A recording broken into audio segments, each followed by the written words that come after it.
Assalamualaikum warahmatullahi wabarakatuh. Perkenalkan, nama saya Torik Aziz, NIM D600190038.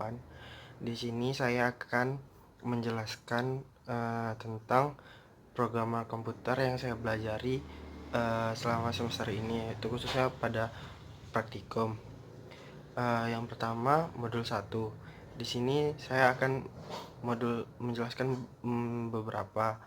Modul 1 ini sendiri membahas tentang Python dasar. Yang pertama, saya akan menjelaskan apa itu Python.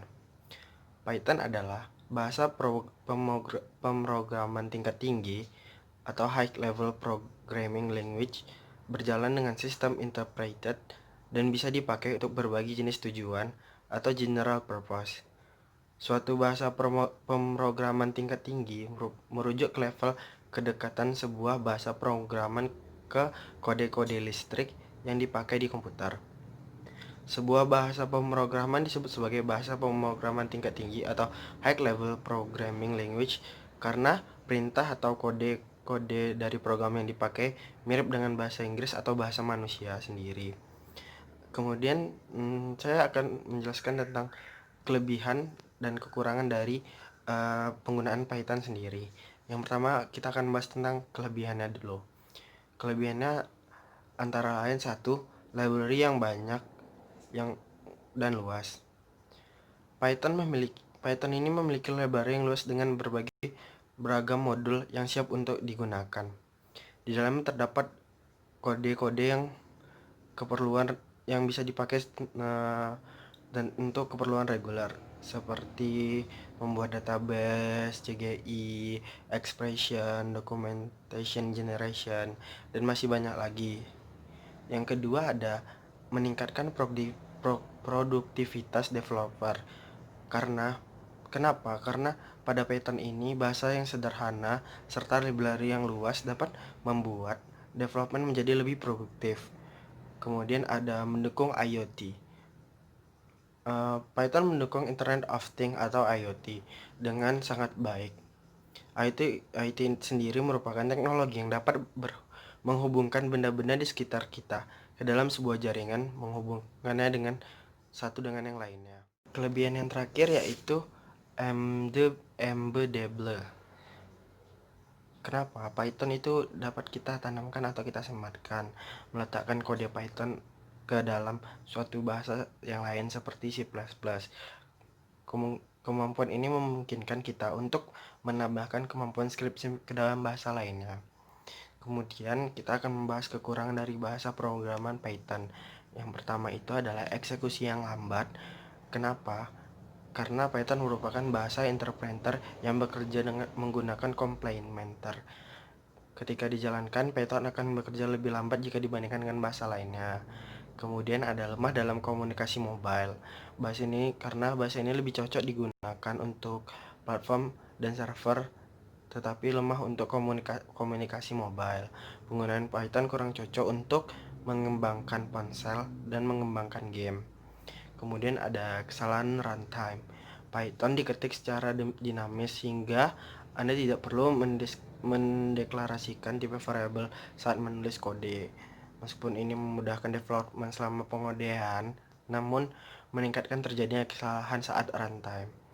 Kemudian yang terakhir itu ada kesulitan dalam bahasa lain. Pada pengguna Python biasanya sangat terbiasa dengan beragam fitur dan library yang luas. Hal ini akan membuat kita sebagai pengguna Python itu sedikit bermasalah belajar atau bekerja dalam bahasa pemrograman yang lainnya karena di Python itu memiliki library yang luas. Kemudian setelah itu kita akan membahas tentang algoritma. Apa sih algoritma itu? Algoritma adalah deretan instruksi yang jelas dan dalam memecahkan masalah, yaitu untuk memperoleh keluaran yang diinginkan dari suatu masukan dalam jumlah waktu yang terbatas, atau lebih singkatnya, algoritma itu merupakan urutan atau cara dalam membuat aplikasi atau menjalankan aplikasi tersebut. Kemudian pada modul ini juga ada flowchart. si flowchart itu? Flowchart adalah urutan proses kegiatan yang digambarkan dalam bentuk simbol-simbol. Flowchart atau bagan alir juga didefinisikan sebagai diagram yang menyatakan aliran proses dalam menggunakan anotasi semisal persegi, panah, oval, wajik, dan lain-lainnya yang memiliki arti tersendiri dalam flowchart. Penggunaan flowchart sangat penting karena flowchart terdapat berbagai simbol yang tadi seperti sudah jelaskan, simbol tersebut memiliki arti yang dapat dipahami oleh orang lain. Kemudian yang selanjutnya saya akan menjelaskan tentang skrip pengulangan dan skrip pengandaian. Skrip pengulangan itu sendiri yaitu skrip yang kita buat agar pengulangan yang ingin diisi itu selalu muncul apabila kita ingin mengisinya kembali. Seperti yang saya buat yaitu for dictionary in list absent. Sedangkan list absennya itu berisi seperti nomor induk, alamat, hadir atau tidak hadir, shift pagi atau malam.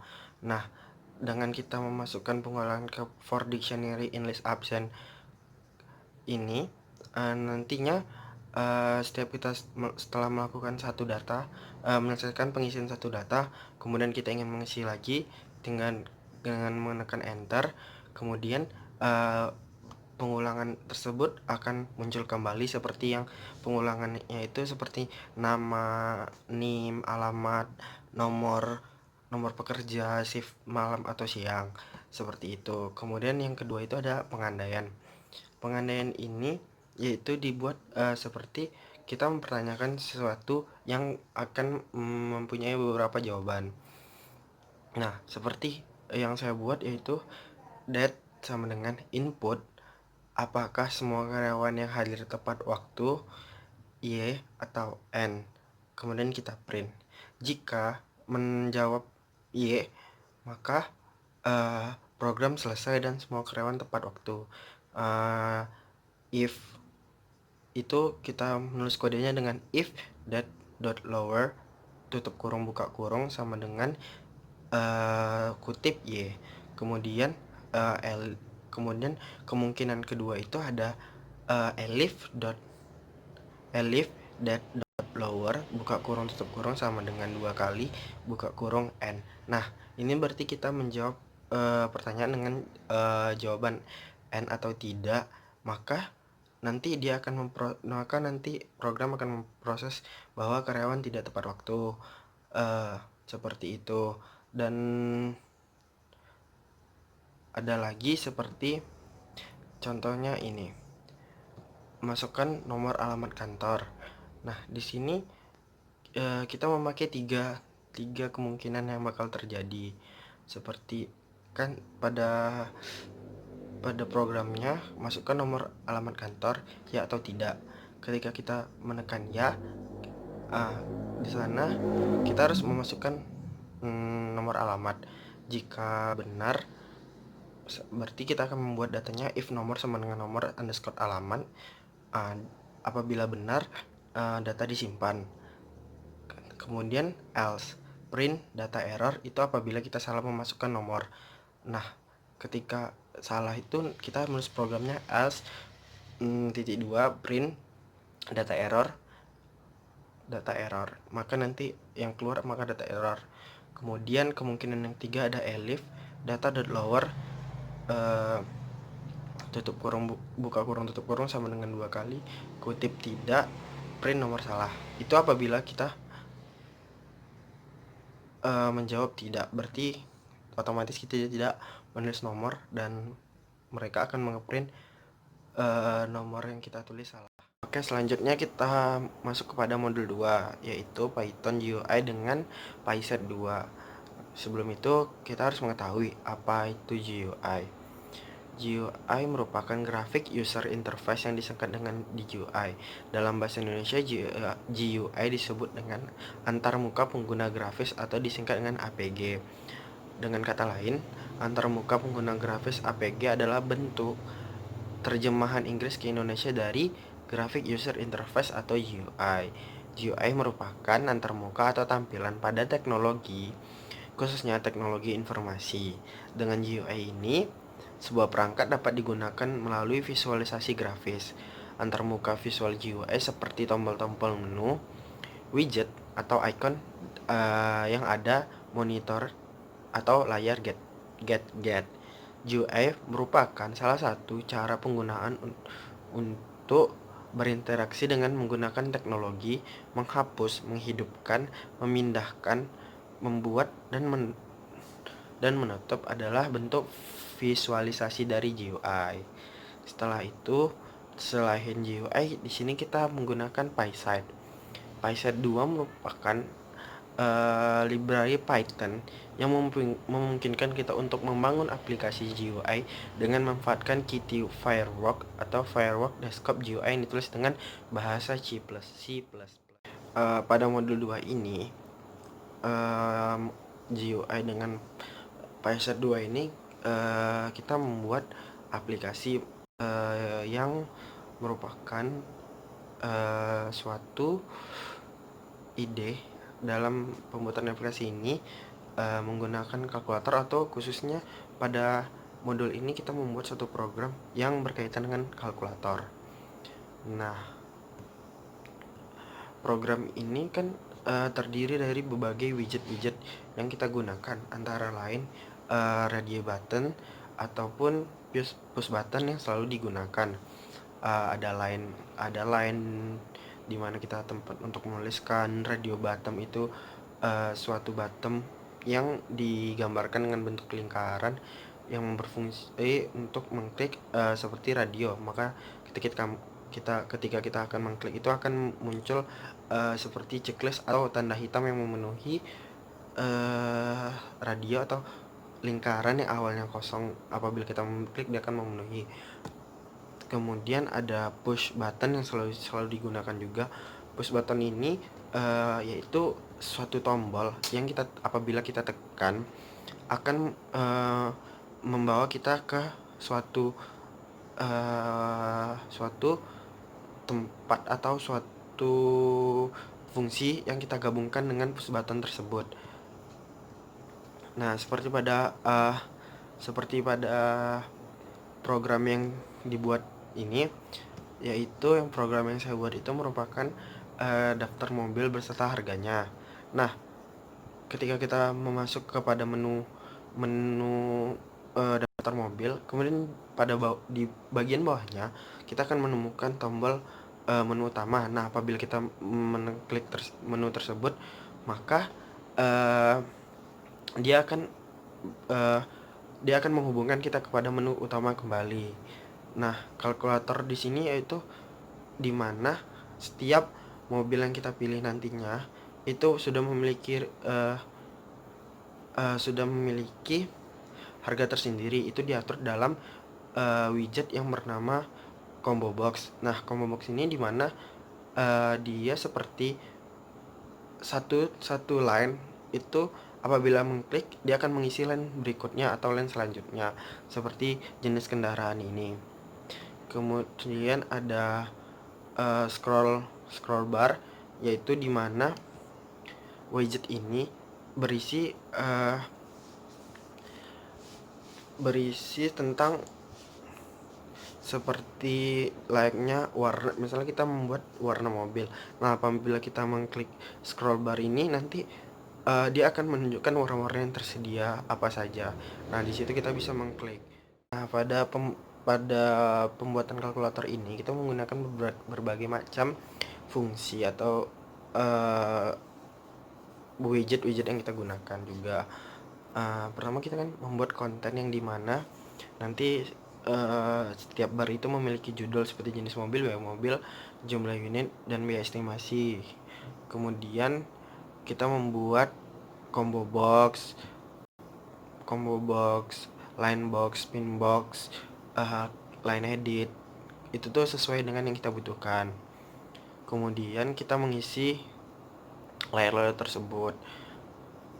Pada combo box kita mengisi if, elif, dan else, karena combo box itu menghubungkan satu box dengan box yang lainnya, sehingga apabila kita mengisi box yang pertama, itu akan mengisi box selanjutnya atau box yang kita tulis tersebut. Nah, untuk melakukan proses perhitungan itu, kita kan memiliki berbagai jenis atau yang ingin kita hitung. Kita bisa menggunakan kayak def proses self, seperti saya itu harga unit, float self.line2.text, unit float self.line3.text, kemudian laba sama dengan unit kali harga unit. Nanti laba tersebut dituliskan pada self line 5.self-text str laba. Str itu guna untuk angka saja. Nah, selanjutnya kita akan masuk kepada modul 3, yaitu web statis dengan Django.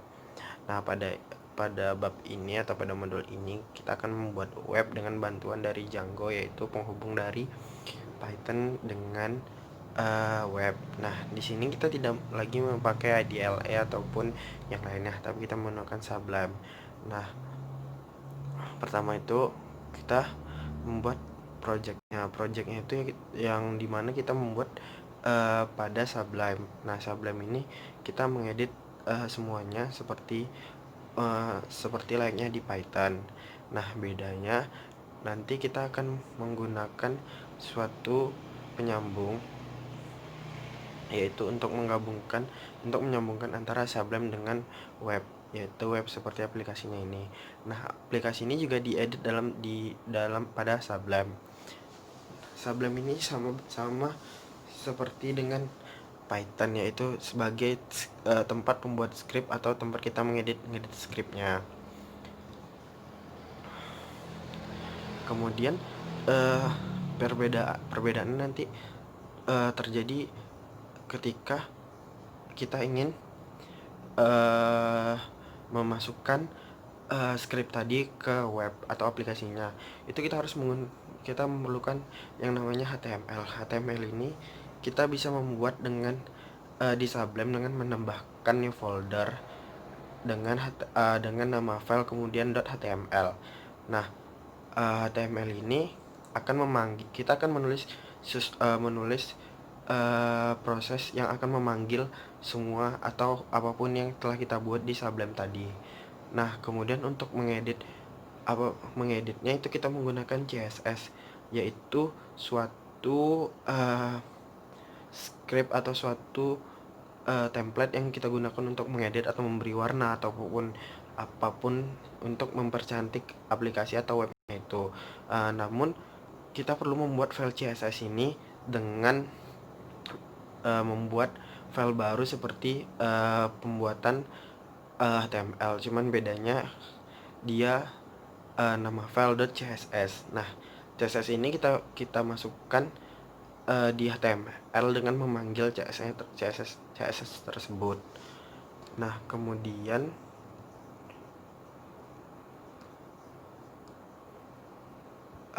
di HTML ataupun di CSS kita memiliki script tertentu. HTML ini pada script awalnya itu akan menjelaskan jenis file. Kemudian kita akan memanggil file CSS melalui HTML dengan cara link rel.style type text atau CSS harf static tutup kurung seperti nama filenya, kemudian CSS-nya untuk memanggil CSS-nya. Pada script HTML itu cuman berisi tentang menu utama yang ada pada web, namun isinya itu berada pada menu lainnya. Dan CSS itu filenya berisi tentang seperti background color, border radius, padding, transition, dan lainnya. Namun pada CSS itu kita memberi di file-file yang lainnya kita memberi suatu fungsi yang nantinya fungsi tersebut akan kita tulis di CSS, sehingga di CSS nanti akan bisa memisahkan desain-desain sesuai dengan nama-nama atau kelas-kelas yang sudah kita buat. Ya, yang terakhir ialah modul 4, yaitu membahas tentang web dinamis dengan Django. Nah, di sini saya akan membahas tentang database. Database sendiri itu merupakan tempat kita untuk menyimpan atau mengupdate suatu data dalam suatu web. Seperti yang bisa dilihat di sini, ya ini merupakan database dari web yang sudah saya buat, yaitu web dari sini. Nah, database ini berguna untuk perusahaan itu untuk menyimpan data atau melampirkan data kepada konsumen. Nah, contoh untuk mengupdate data yaitu seperti ini. Kita tekan tambah data, update seperti biasa.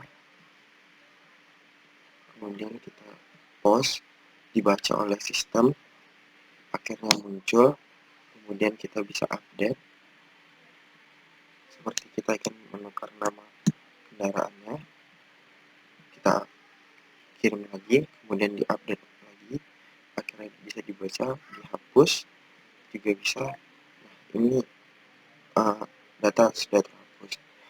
Nah, di dalam web dinamis ini merupakan web yang sedikit lebih kompleks dibandingkan web statis, sehingga sangat bagus untuk penggunaan dalam penggunaan dalam penjualan. Seperti ini kan kita bisa mengupdate ataupun orang lain bisa mengupdate secara langsung di dalam web ini. Nah, pada modul 4 ini ada beberapa script yang digunakan. Seperti untuk mendelete itu menggunakan script yang ahref sama dengan buka kurung persen URL dashboard delete, itu untuk menentukan di mana dia akan mendelete, yaitu dan diletakkan di bagian mana. Terus akun.id persen class button ini dia akan berarti masuk ke dalam class button dalam pengeditan. Kemudian delete itu untuk penamaan di webnya tersebut. Kemudian kalau yang update itu ahref sama dengan petik buka kurung persen URL dashboard update. Nah, ini nih untuk seperti tadi sebagai tempat peletakannya. Nah, itu adalah contoh-contoh script yang digunakan dalam modul 4, dan dalam bentuk mengupdate itu sudah dilihatkan pada forum database tadi. Sekian video dari saya. Mohon maaf apabila ada kesalahan. Assalamualaikum warahmatullahi wabarakatuh.